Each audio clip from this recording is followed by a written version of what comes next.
So I'm going to be changing the indicator lights over to some kind of sequential lights. I like to call them Audi lights type of stuff. Just makes the car look a bit nicer, a bit more modern. So I'm going to be doing that today. I know loads of you in the groups have been doing this, so thought I'd give it a go myself. So this is the mirror with the cap taken off and also the indicator taken off as well. What you need to do is to actually get this off is to put 2 flathead screwdrivers, or even one at a time, just behind the mirror and tilt the mirror down and just basically get those, that one there and also that one just there.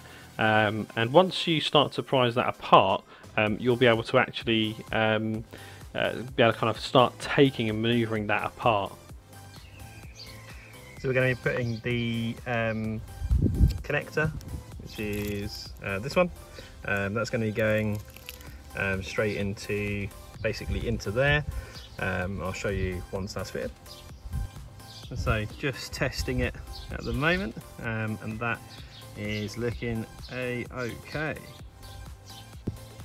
So it's nice and firm now, really solid connection in there.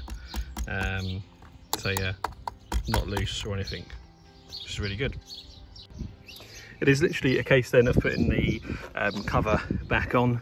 There are little latches just around here and around here. Just make sure you get those bits in first and then worry about the top bit afterwards. And then yeah, kind of push it in around the edges just to kind of make sure that it's all in and secure.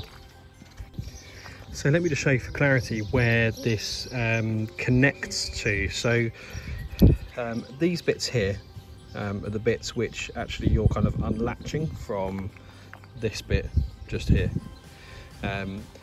When you're putting it back in, the important bit is to make sure that those bits basically go back into those bits just there. That's kind of the primary bit. Do that bit first and then start putting it in around afterwards.